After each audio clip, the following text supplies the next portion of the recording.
The next category we have for 2016 Byte That Awards is WWE Network Show of the Year. We have Raw, we have SmackDown, but thanks to the network, we have so much more complimentary content that you can have something available on the network that you don't even know exists, or you know about it, but the WWE, thanks to 3 hours every Monday night and 2 hours on SmackDown, plus pay-per-views, you don't even have time to actually watch all of this. So without further ado, Keith, break it down for us. Which are the possible shows that could win?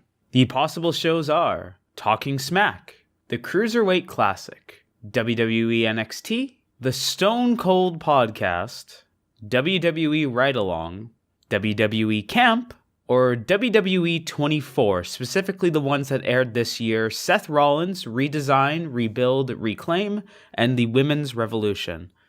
I might add, all available for the low price of $9.99. $9.99. Sell out. So we got a couple of different shows, but let's start with the real conversation. The three of us, we have not necessarily watched a ton or maybe even some of these shows, but we're putting them up here to at least get the context of whether we think that they're a solid contribution to the network. You know, we have a WWE Camp. That I did watch the first 2 episodes. It's not for me. That's why I stopped watching it. We also have Storytime, which is not even on this list, but it's where, you know, wrestlers tell their stories and then they reanimate them. So, you know, it's like a really cool compliment. But aside from myself, is there any other shows that you guys have to right now just say, I haven't watched it too much or not at all?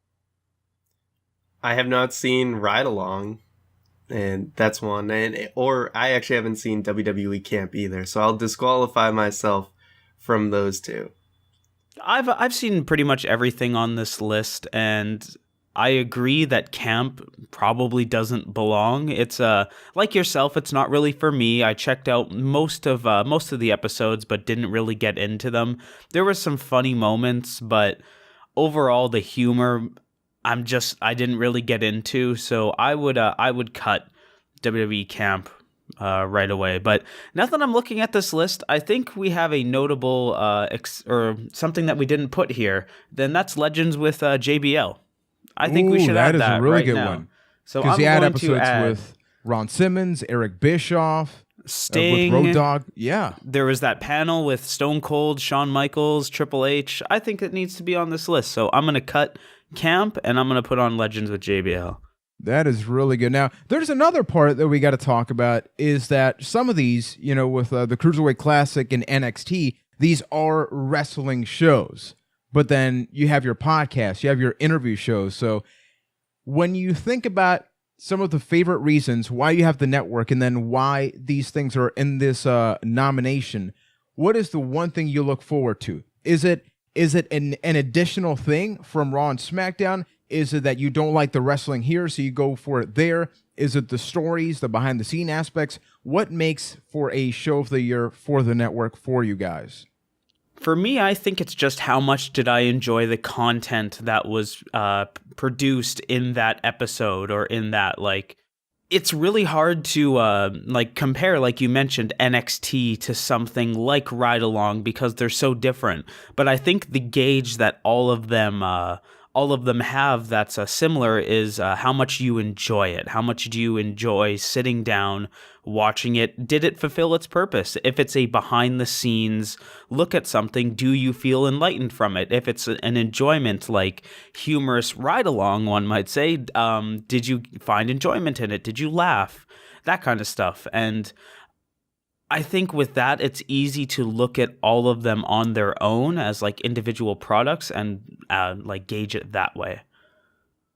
Yeah, for myself personally, I like to at least the content I like most are ones that kind of they supplement something with the main show. So something like Talking Smack, you might gain a more appreciation for someone like Baron Corbin after seeing his interview on that. Or, you know, the WWE 24s with Seth Rollins or the Women's Revolution, you kind of get more appreciation for them in that way. And even things like the Stone Cold Podcast, all of those kind of, it's its own piece of content, but it also gives you a greater appreciation for the main product content as well. So that's what I personally like the most.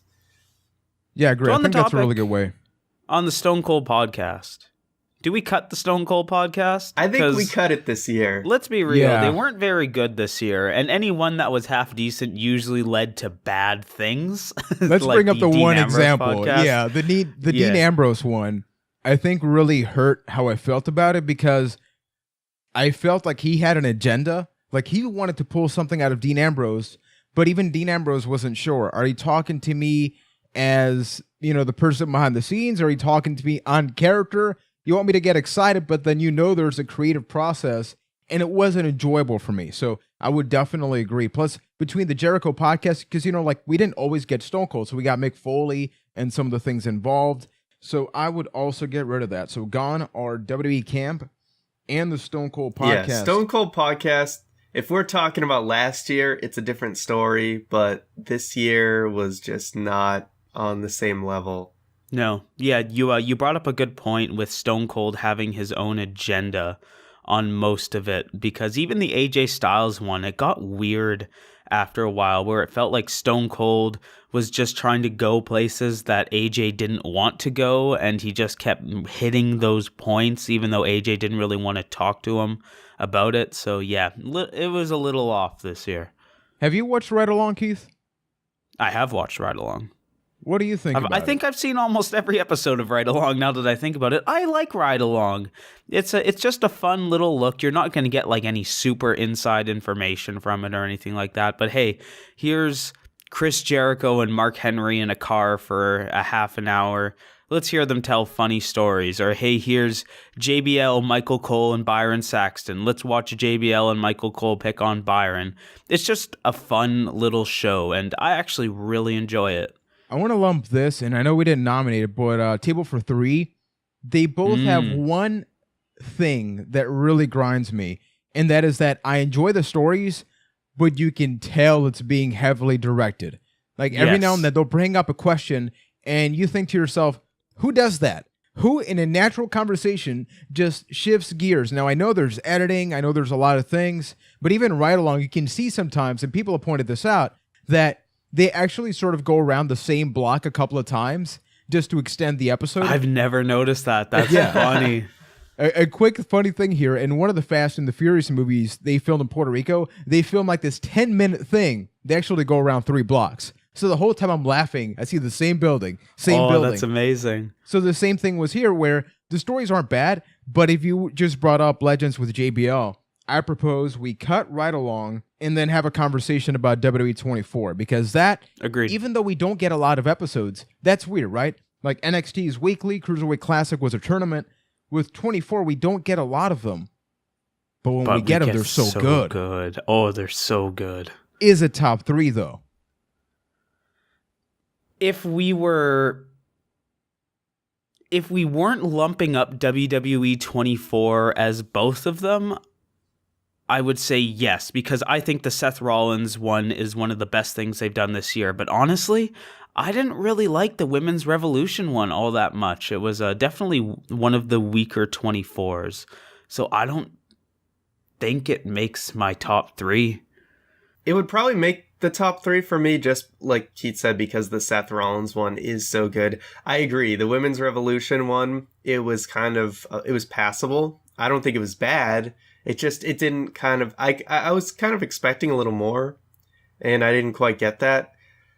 But the Seth Rollins one was just so damn good. But is that one documentary worthy enough of just putting the whole show in that? I don't think so. Because I enjoyed the Seth Rollins thing, but one thing I didn't like about it is that based on that, you think to yourself, he's going to come back as this ultimate babyface, which he is now. But then they didn't do that. So it was this conflict. Well, you can't judge it based on that. Yeah. I totally you have can't. You have to put it in its own little bubble of a show. I think, that's not fair to it. And let me sell you on this. Even though I'm saying to cut it, he cut a promo in that like minutes after like being out from having surgery. That is insane. And then that's how badass Seth Rollins is, and then passed out immediately. So it's gone though. Like so, Seth Rollins, I still think it's gone. Great that he's nice and healthy. It deserves its kudos. It deserves its mention, but I don't think WWE 24 as a whole makes our list. So just to recap, we currently have available Talking Smack, the Cruiserweight Classic, WWE NXT, and Legends with JBL are the ones that we do have left. Let's get to the Cruiserweight Classic, because I think that's the one. It's going to be a tough sell because I know Ryan didn't really watch it while it was happening, but that is definitely my top 3, and I don't think I can negotiate something out of it.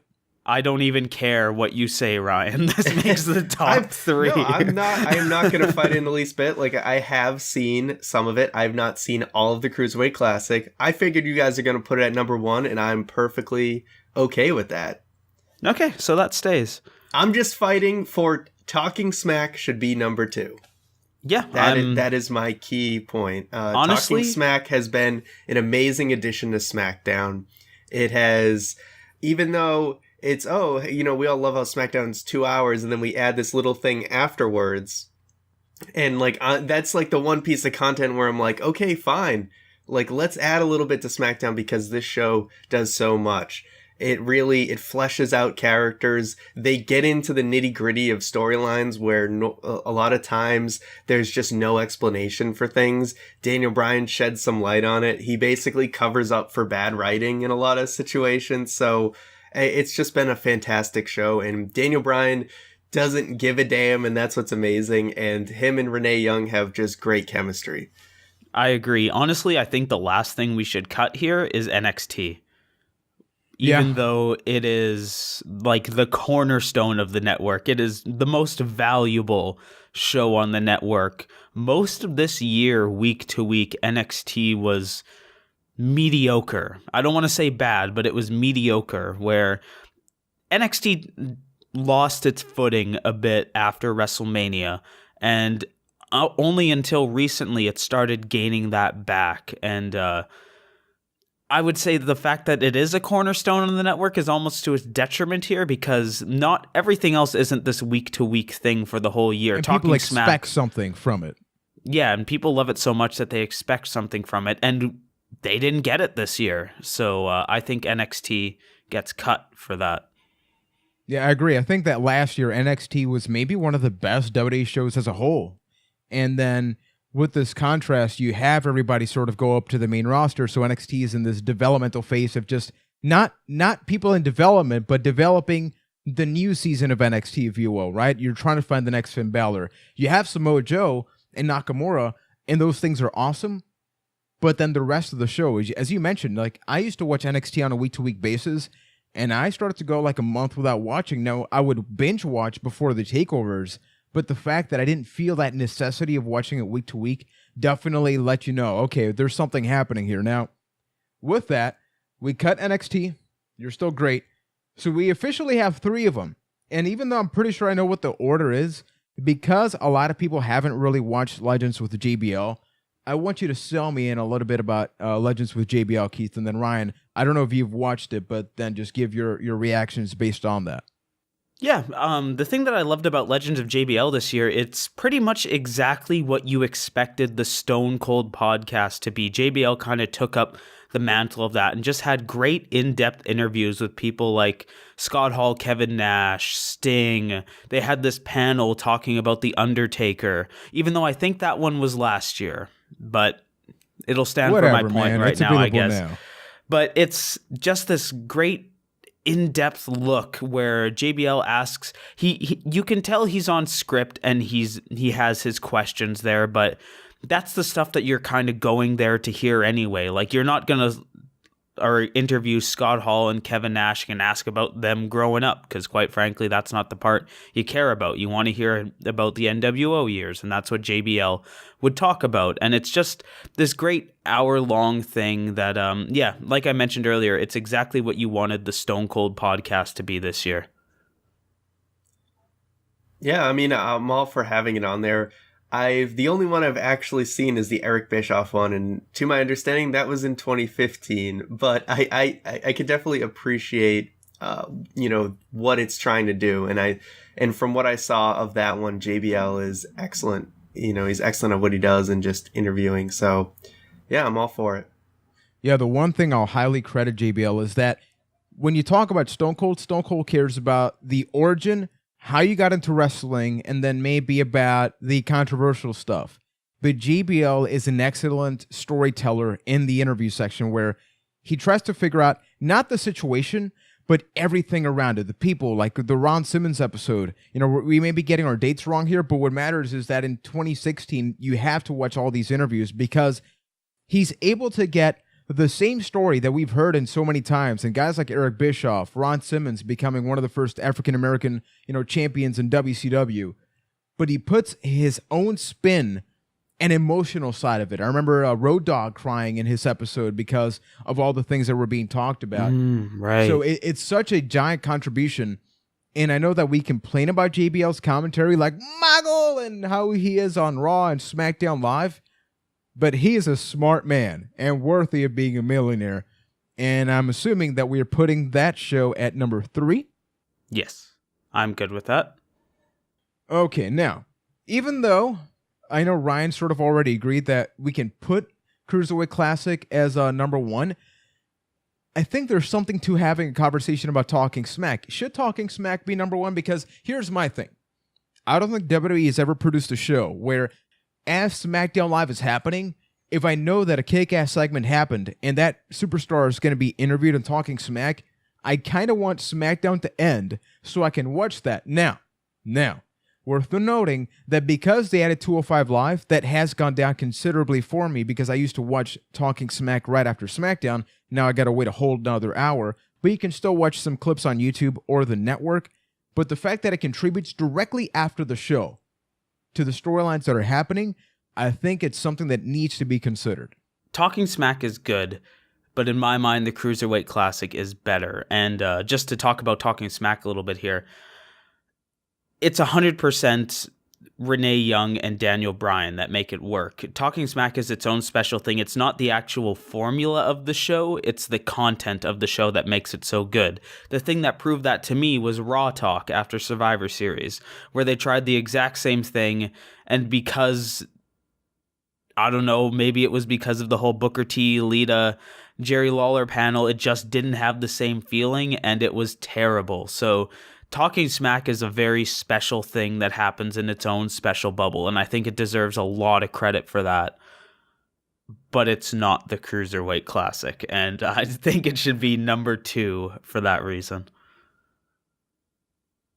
Yeah, I mean, I remember the way you guys reacted to all of it. Okay, you guys are basically having orgasms over the show, so I don't think Talking Smack ever, aside from the time The Miz did his rant, I don't think anyone had reached that level with Talking Smack that you guys did with the Cruiserweight Classic. Like I said, I figured you guys would put it at number 1. From what I've seen, it's amazing, so I'm not gonna fight it. Yeah, what's so amazing about the Cruiserweight Classic, and we need to mention, is that we really only watch WWE. Now, every now and then I'll watch some independent wrestling, but we didn't know about all these guys aside from maybe a wrestling poster or like an interview that pops up on a Squirt Circle. But when you talk about Kota Ibushi, Cedric Alexander, TJ Perkins, Brian Kendrick coming back, you have a veteran like Tajiri, and having these kick-ass matches, Johnny Gargano and Tommaso Ciampa, who are now still in NXT, but they have matches where I felt emotional. Like, I felt like there was some kind of connection in there where an episode ended and actually replayed an episode. Then you talk about the finale. If you want to get somebody into wrestling and just have it be told based on things that are happening in the ring and not stories about Lana and what's happening with Ziggler or what's happening with Enzo and Cass, and you just want it to be about the Squared Circle, you show that final episode of the Cruiserweight Classic, and without a shadow of a doubt, that is the best contribution that the network had. And because of that, we're now going to get a show from the UK with its own championship, and I completely think that all of that happened thanks to the Cruiserweight Classic. So without further ado, folks, breaking it down, at number 3 for Byte That's 2016 awards, we do have Legends with JBL. At number 2, we have Talking Smack, because it is simply a kick-ass show. And at number 1, if you haven't watched it, there is no excuse. You can watch it from your bed, in the bathroom, at work, not on the road, please. We're talking about the Cruiserweight Classic. Here we go, folks. One of the biggest categories that we do have is Match of the Year, and we're including matches from the main roster, the Cruiserweight Classic, and NXT.